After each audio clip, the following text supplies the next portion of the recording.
എത്ര കാലായി മനസ്സിന് പിടിച്ചെന്തെങ്കിലും കഴിച്ചിട്ട്. താങ്ക്സ് ഡോ.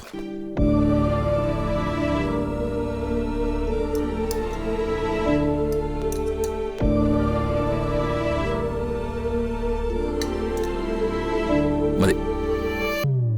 ഇനി എന്തായാലും കുറച്ചു ദിവസത്തേക്ക് യാത്രയൊന്നുമില്ല. ഒറ്റ യാത്ര കൊണ്ട് തന്നെ മടുത്തു.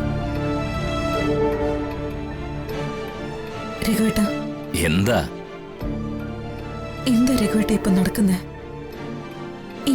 എനിക്കൊന്നും മനസ്സിലാവുന്നില്ല.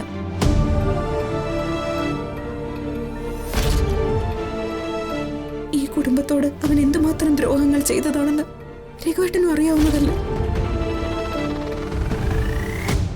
എന്നിട്ട് ഇത്രയും കാലം ഇവിടെ ഇല്ലാതിരുന്ന രഘുവേട്ടൻ പാടത്ത് വെച്ച് ഞങ്ങളെയൊക്കെ കണ്ടിട്ട് ഒരു വാക്ക് പോലും മിണ്ടാതെ അവന്റെ കൂടെ കയറിപ്പോയി.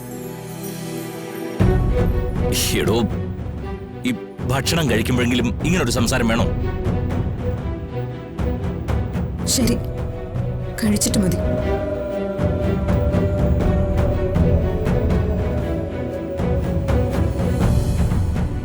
ഈ കുടുംബത്തിനെയും ഹരിയെയും എല്ലാവരെയും അവൻ ട്രാപ്പ് ചെയ്തതാ. അതുപോലെ രഘുവേട്ടനെയും അവനെന്തെങ്കിലും കുരുക്കിൽ ചാടിച്ചോന്നാ എനിക്കറിയേണ്ടത്. എന്നെ ആരും ഒരു കുരുക്കിലും ചാടിച്ചിട്ടില്ല.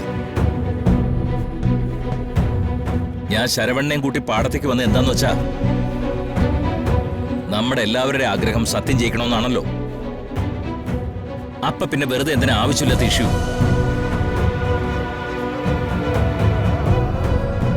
തന സാമ്പാർ കുറച്ചും കുഴിച്ചേ.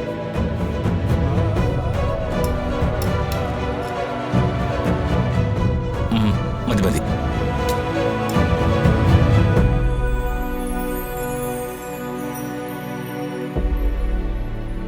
ശരവണ,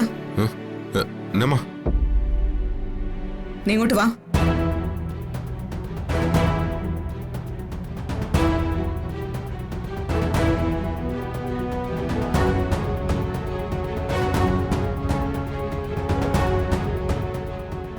എന്നമ്മാ?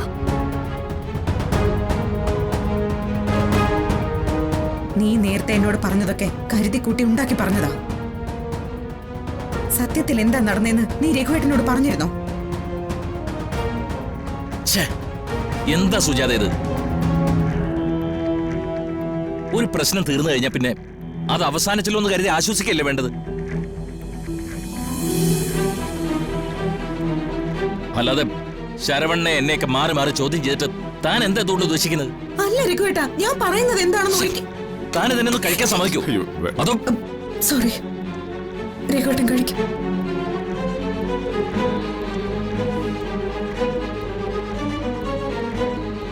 ശരവണ, സുജാതയ്ക്ക് എന്തോ ഇപ്പം ടെൻഷൻ കൂടുതല. വേണ്ടപ്പെട്ടവരുടെ കാര്യമാകുമ്പോൾ അത് കുറച്ച് കൂടും. നീ വെക്കോ. ശരിയാ. മധുര നൊമ്പരക്കാറ്റ്